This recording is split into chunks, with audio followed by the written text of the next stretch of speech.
Yo voy a os contar un trabajo ahora que tenemos actualmente en revisión. ¿Se me oye? Es que tengo una voz muy alta, entonces yo creo que voy a dejar el micrófono. Tengo una voz muy grave, entonces. Un trabajo que tenemos actualmente en revisión en la revista Biomass and Bioenergy, que creemos que es muy interesante. Bueno, lleva ya casi 5 meses de revisión, porque bueno, esta revista tenemos ahí otros artículos también, estamos un poco cabreados con ese tema, pero bueno, esperemos que sea publicado en breve espacio de tiempo.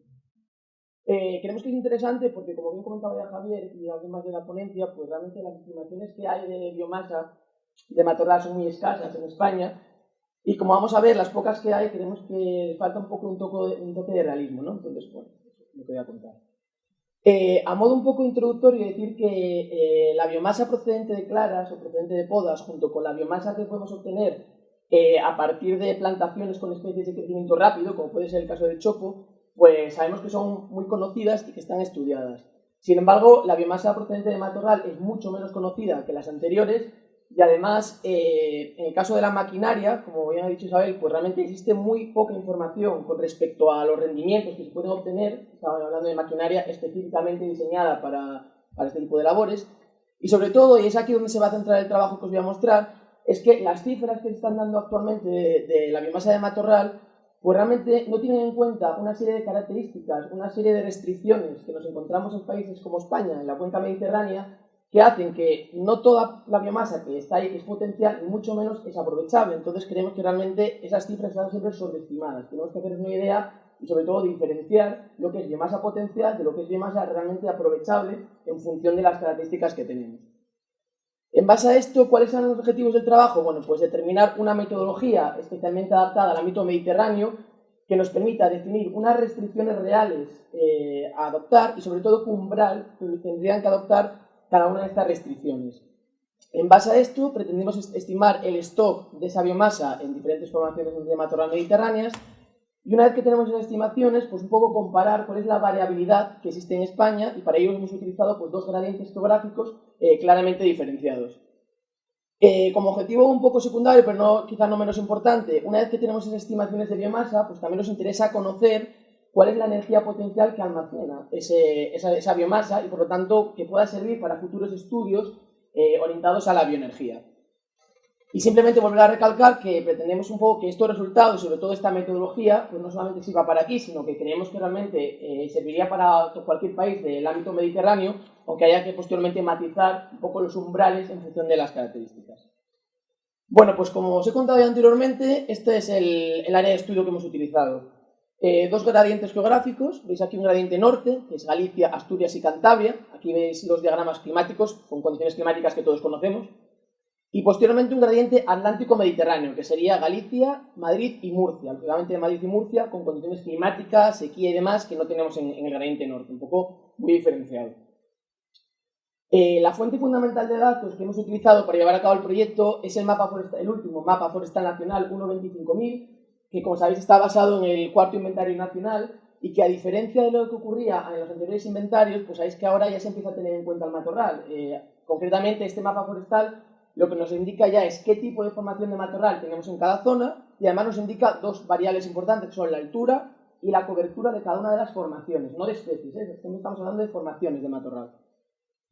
Además, otra cartografía que hemos utilizado y que ha sido necesaria para tener en cuenta las restricciones de las que os comentaba antes, pues han sido el MDT 25.000, cartografía correspondiente a los ríos y cuencas que nos encontramos en España, toda la cartografía referente a los espacios naturales protegidos y, por último, una cartografía muy poco conocida y poco utilizada, pero muy importante, que es la referente a la erosión, concretamente el Inventario Nacional de Erosión de Suelos. Hay que tener en cuenta que estamos en un país donde hay zonas, a mí me ha sorprendido cuando he visto datos, que están muy erosionadas, y hay que tener en cuenta que en esas zonas no sería muy recomendable llevar a cabo ciertos aprovechamientos por contribuir todavía a una erosión que ya existe, ¿no?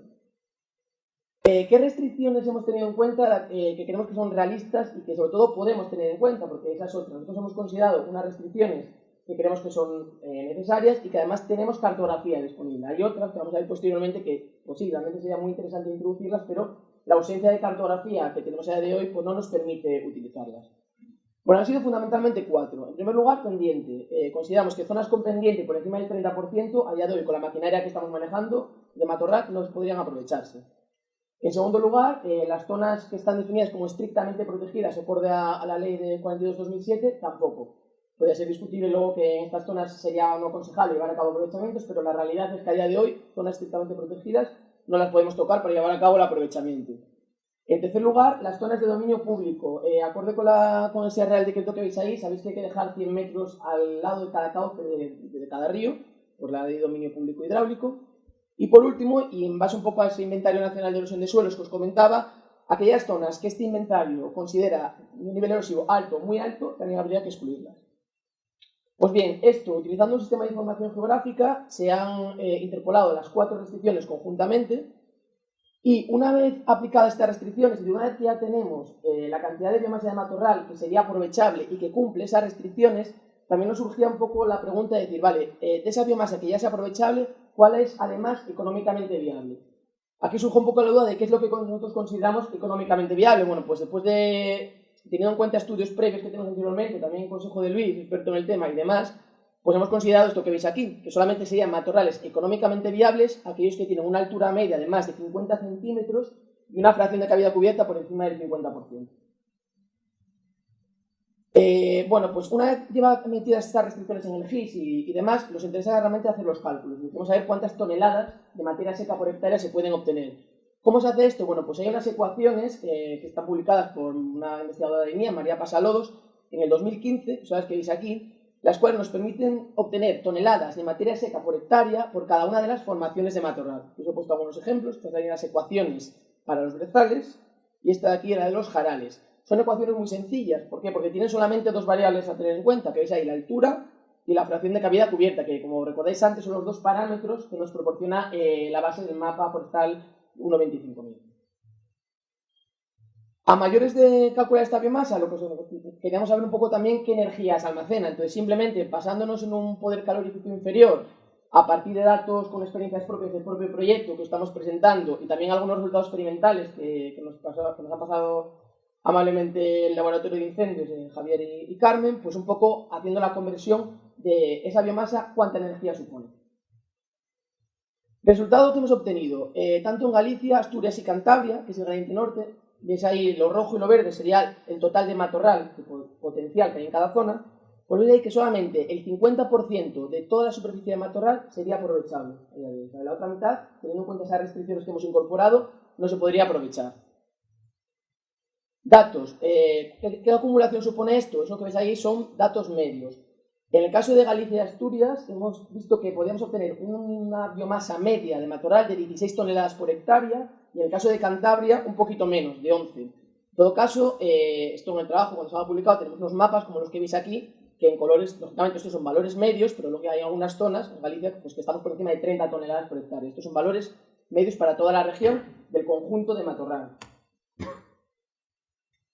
¿Qué pasa en Madrid y Murcia? Bueno, pues fijaros, la superficie de matorral disponible es prácticamente la misma, en porcentaje hablando, que Galicia y Asturias. De nuevo, la mitad de la superficie sería aprovechable, la otra mitad tiene restricciones que no permitirían llevar a cabo el aprovechamiento. Sin embargo, lógicamente, el stock de biomasa que acumulable aquí no tiene nada que ver. Hablamos antes de valores en torno a 16 toneladas por hectárea. Fijaros, en Madrid tenemos valores medios de 7 y en el caso de Murcia, valores de 3 toneladas por hectárea.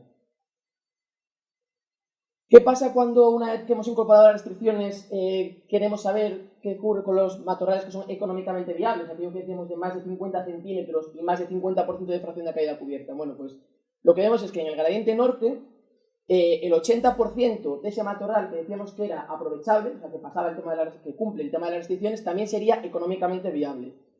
Y por supuesto, al estar restringiendo a matorrales más altos, la producción media en esa zona pues, aumentaría en torno al 15%. ¿Qué pasa en el gradiente atlántico-mediterráneo? Que, lógicamente, donde el matorral es mucho más bajo, tiene mucha menos cobertura, solamente el 40% de ese matorral aprovechable sería económicamente viable, pero, lógicamente, como nos restringimos a una cantidad de matorral mucho más pequeña, las producciones medias pues, aumentan casi un 45%.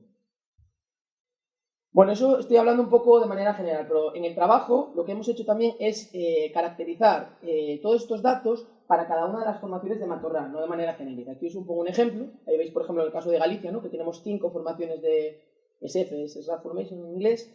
Entonces, hemos caracterizado para cada formación, tenemos la acumulación de biomasa, tanto en superficie como en toneladas, y también, y aquí viene un poco lo que os quería mostrar, el tema de la energía que hablábamos antes.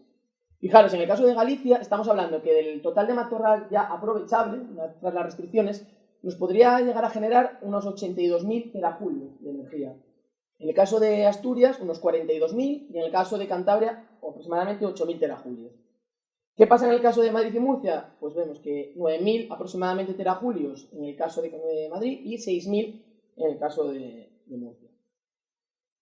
¿Qué discusión o qué conclusiones podemos sacar de este trabajo? Bueno, pues decir que las producciones medias de biomasa que hemos obtenido en este trabajo pues realmente son muy similares a las que se han obtenido en otros trabajos. Valores de 16 toneladas por hectárea en el Gradiente Norte, valores entre 3 y 7 toneladas en la zona atlántica mediterránea, pueden ir un poco acorde a otros trabajos anteriores.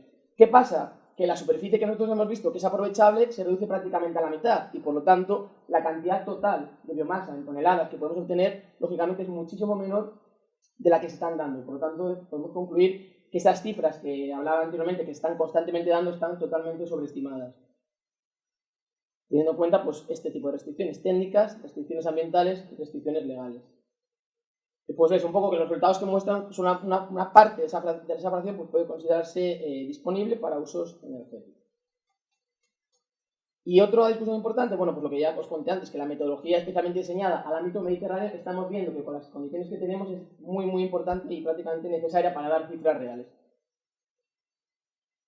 Otras restricciones que serían interesantes a considerar, pero que realmente no podemos, bien porque son muy complicadas de introducir, bien porque no tenemos cartografía, pues por ejemplo la distancia media de las masas de matorral a las plantas de biomasa, es un factor a tener en cuenta muy importante. Tema de pedregosidad, estamos viendo, como os contaba Isabel, que hay zonas que tienen una cantidad de rocas muy importantes y que limitan mucho, pero realmente no existe una cartografía donde podamos determinar la pedregosidad. El acceso y las características de los suelos, pues también sería muy interesante, incluso las zonas inundadas. Es un poco otro tipo de restricciones a considerar en un futuro en este tipo de trabajos. Y otra cuestión muy importante a tener en cuenta es que estos umbrales que estamos considerando en España, y si se tienen en cuenta en otros países, pues es muy importante adaptar el umbral de cada una de las restricciones a las características del sitio. Por ejemplo, el tema de la pendiente, ¿no? Pues habría que realmente adaptarla porque no tenemos unas características iguales aquí que en otro país, por ejemplo, incluso dentro del nuestro. Tema de bioenergía, pues hemos visto que en el gradiente norte nos movíamos en valores almacenados entre 8.000 y 82.000 terajulios y entre 6.000 y 9.000 en el gradiente atlántico mediterráneo. Teniendo en cuenta que el consumo primario de energía en España en el 2015, haciendo las conversiones, nos salen aproximadamente unos 236.000 terajulios, pues fijaros, estamos fijando que en el caso del gradiente atlántico mediterráneo, entre un 17 y un 35% de esa energía podría ser proporcionada por los matorrales. En el gradiente atlántico mediterráneo, lógicamente, esto puede suponer entre un 3 y un 5%, muy bajo, pero realmente esta potencialidad que hay aquí es muy importante. Y simplemente para finalizar, una serie de conclusiones, es decir, que este estudio pues, lo hemos desarrollado, aunque en otras zonas diferentes, pero está enfocado en el contexto del proyecto LIFE. Hemos establecido una metodología para estimar la disponibilidad real de biomasa de matorral que puede estar disponible y que debería ser aplicada al resto de los países del ámbito mediterráneo. Para ello hemos utilizado un sistema de información geográfica, hemos incorporado una serie de restricciones legales, técnicas y económicas que le permiten generar escenarios reales y por lo tanto cifras reales de la cantidad de biomasa de matorral. Los resultados nos muestran que hasta el día de hoy esas cifras están sobreestimadas porque no han tenido en cuenta esas restricciones.